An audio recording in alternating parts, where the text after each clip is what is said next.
Okay, YouTube, Facebook, and some other places I'm going to post this.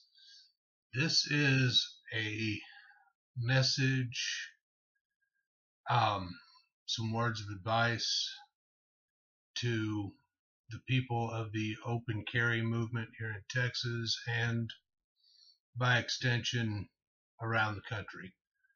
Um, right off the bat, I believe in a constitutional view of the Second Amendment. I believe that any law regarding any type of firearm is unconstitutional and is therefore null and void. Um, I wouldn't try to state that in court just yet. It's going to take us a few years to get there. But the point that I'm here to make this evening is um, basically the image that we've been putting forth. And I say we because I am part of the movement, although I haven't taken part in any of the marches or demonstrations, and there are reasons why I haven't. Um, we're going to cover a few of those.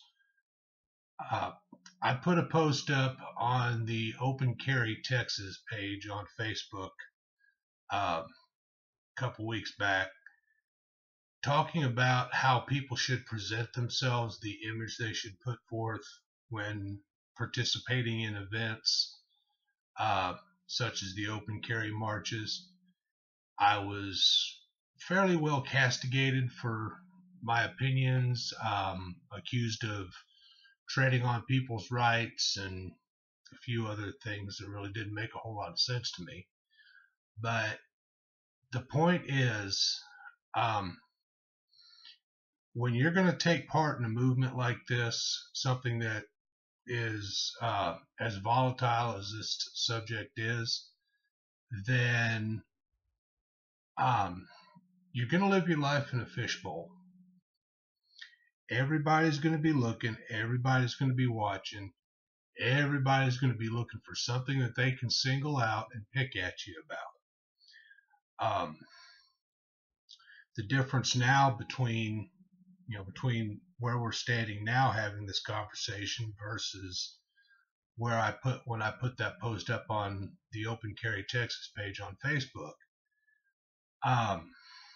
there's been a couple incidents. There was a Jack in the Box incident where maybe there was a lack of communication, lack of organization, lack of leadership. I'll let you make your own decision, but the fact is that did not play out well for us. The next is this, what is it, Chili's or Chipotle, one of those restaurants that I don't usually eat at anyway. And then there's pictures going around of what the mainstream media and our opponents want the people to see as the open carry movement. And that's basically guys walking around out there looking like they just climbed out of a laundry basket. Not well groomed, not well kept. From some of the posts that I've seen and some of the statements that have been made, not well spoken. Now, and I'm not trying to insult anyone, I'm not trying to put anyone down, but I revert to what I said a couple weeks ago. Perception is reality. How they view you and how you are portrayed in the media is what people are going to believe about you. Whether it's true or not, it makes no difference. It's completely irrelevant. If you're going to do these demonstrations, these marches, there needs to be some leadership. There needs to be some planning. There needs to be some preparation. One of the complaints that was made when I talked about the way people dress, shirts with collars, please. Clean pants, khakis, Dockers, a shirt with a collar, be it a polo, be it a button-up. No antagonizing messages on t-shirts. I mean, come on, guys. I realize that this is a free country. You can dress how you like, but you need to understand that you are harming the movement. This Shannon Watts group, MDA, they are going to comb through and find the least complimentary pictures that they can find, the most inflammatory pictures they can find. They are going to freely take things out of context. They're going to invent a narrative to go around it, and that's what they're going to feed the people. As it stands right now, they have the media's ear more so than we do. So, similar to the old adage that history is written by the victors, they're the ones with the bully pulpit. They're the ones writing the narrative. We have to stop giving them ammunition. That's all there is to it. We have to stop giving them ammunition to use against us. Before you have a rally or a demonstration, there needs to be a meeting. You need to designate people who will be media contacts, who will talk to the cameras, who will talk to the reporters, who will talk to the people who walk up and just start asking questions, because you have no idea who that person may be. That person needs to have their talking points prepared. They need to have studied them. They need to stick to their talking points. As an activity I suggest before the rally, when you're doing your preparation meeting, have the other people play the devil's advocate. Try to push that person, your spokesperson. Try to push your spokesperson off a message. Try to get them off topic. Try to stumble them up. Try to trip them up, because that's what they're going to do to you in front of the camera. That's what they're going to do to you on Facebook. That's what they're going to try to do. They're going to try to elicit a response that is not planned, that is not thought out. They're going to try to get you to wing it, and then they're going to take what you say or what you do, and they're going to turn that little molehill into Mount Everest. That's exactly what's happened. We have to present ourselves as a non-threat. We have to be viewed as a non-threat. That's just all there is to it. Yes, there will come a day where you can just walk down the road in your flip-flops with your rifle over your shoulder and nobody's going to say nothing to it. And the object is where eventually we can have a pistol on our belts.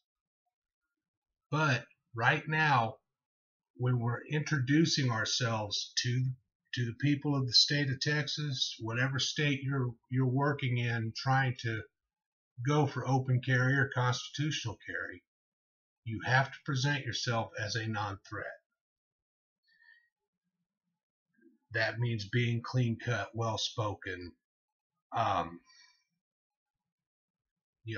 prepared with your message. No rebel flags, guys. I've seen some Confederate flags. Yes, it's a beautiful flag. Yes, I understand that it does not stand for slavery, it's heritage. That's fine. But it is seen as a racist symbol. It is seen as a symbol of hatred. Perception is reality. No more Confederate flags. That's just the best advice I can give you.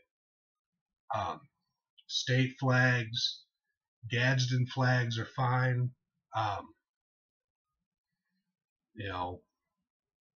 But think about, put yourself in a position where you're sitting on the outside looking in.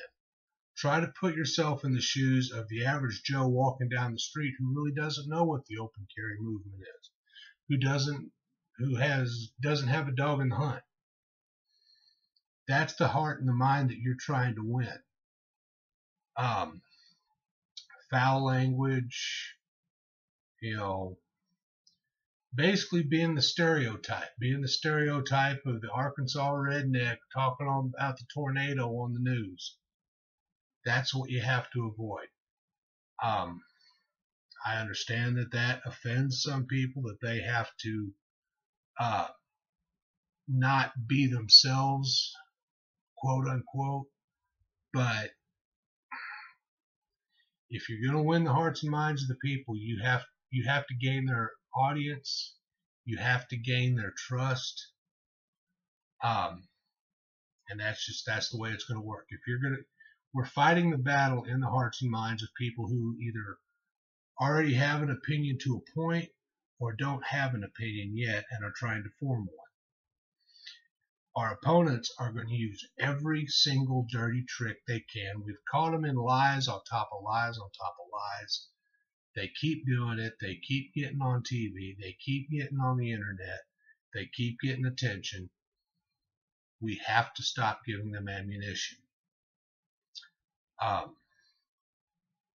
If you'd like to post a video response to this, there's a lot more I could say. I'm trying to keep it, a reasonable amount of time. So post a video comment, post a text comment, whatever you like. If you're gonna be hateful and spiteful, I don't have time for it. We have a goal. We are working towards that goal. Everything else, just save it for another time. So, constructive conversation, I'd love it. Constructive comments, even, constructive complaints. But let's keep it clean. Let's keep it friendly. Let's keep it family safe. Safe for work, as they would say on the internet. God bless.